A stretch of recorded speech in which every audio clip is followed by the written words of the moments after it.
Perkenalkan, nama saya Andri Ami Widyasuti dari kelas 12 Elisa nomor absen 4. Dalam hari ini, tepatnya pada tanggal 24 Januari 2022, saya akan melakukan uji praktik osmosis dan difusis. Praktik ini bertujuan untuk membuktikan apakah benar osmosis dan difusis itu terjadi di dalam kehidupan sehari-hari kita. Saya akan melakukan dua jenis praktek difusis dan osmosis. Pertama, kita lakukan yang difusis terlebih dahulu. Alat dan bahan yang perlu kita butuhkan adalah 2 tes celup, 1 air panas, 1 gelas air panas ya, dan air yang biasa. Langkah pertama, setelah disiapkan semua bahan tersebut, ya kita masukkan tes celup ini ke masing-masing gelas. Ini air yang air biasa, ini air yang panas. Dimasukkan gini. Kita tunggu dan kita lihat apa yang terjadi.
Bisa dilihat dari setelah didiamkan selama kurang lebih 2-3 menit.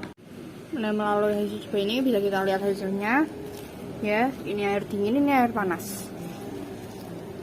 Teh yang di air panas, dia itu mengeluarkan warna atau mengeluarkan tehnya itu dia lebih cepat beroperasi ketimbang yang air dingin. Dan warna yang air panas ini dia lebih pekat daripada yang air biasa ini. Itu ya perbedaannya. Lalu kita lanjut ke percobaan yang kedua.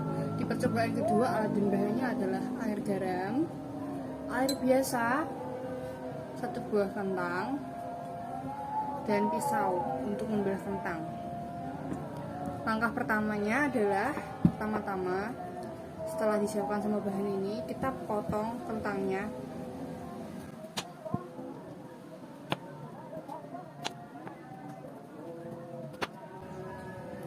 Seperti ini ya.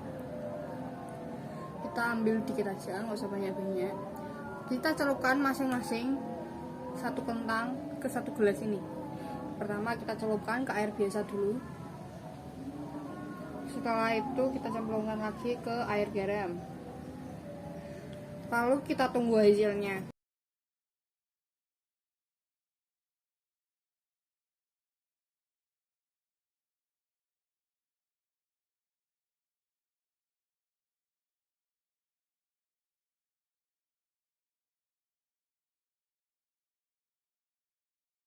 Baik, setelah didiamkan selama 10 menit, mari kita cek apa ada perubahan dari yang direndam oleh air garam dan yang direndam oleh air biasa.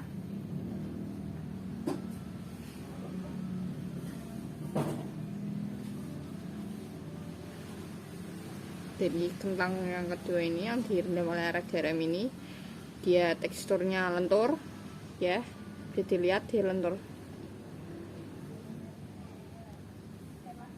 Dan dia warnanya itu nggak sepucat sama yang direndam sama air biasa.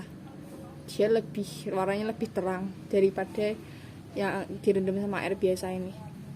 Nah, Kalau ini yang direndam air biasa tadi, kentangnya dia itu masih kaku, sekaku yang dari awal itu.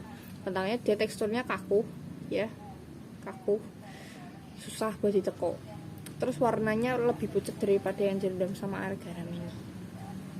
Nah, itu kesimpulan perbedaannya. Dan menurut saya tadi kedua kentang ini yang ukurannya sama awalnya sama, yang direndam oleh air garam ini dia lebih mengecil, dia lebih kecil, lebih pendek daripada yang direndam air biasa, yang bisa dibilang sedikit menyusut. Nah, ini kesimpulannya dari percobaan kedua.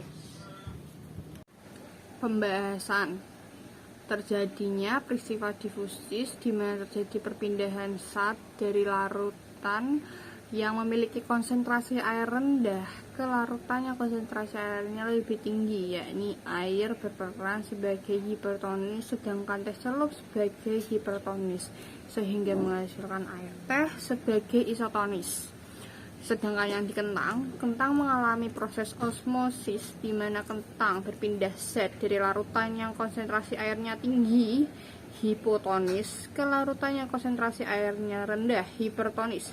Dalam hal ini, pada kentang pertama, air berperan sebagai hipotonis dan kentang sebagai hipertonis. Sedangkan pada kentang kedua, larutan garam berperan sebagai hipertonis, sedangkan kentang sebagai hipotonis. Kesimpulannya, proses difusi memang terjadi di kehidupan sehari-hari, dan dengan hasil uji praktek ini memang benar bahwa difusi merupakan perpindahan zat dengan kontras air rendah ke kontras air tinggi yang menghasilkan isotonis, sedangkan osmosis perpindahan dari zat air yang tinggi ke zat air yang cenderung lebih rendah. Sekian dari saya, terima kasih.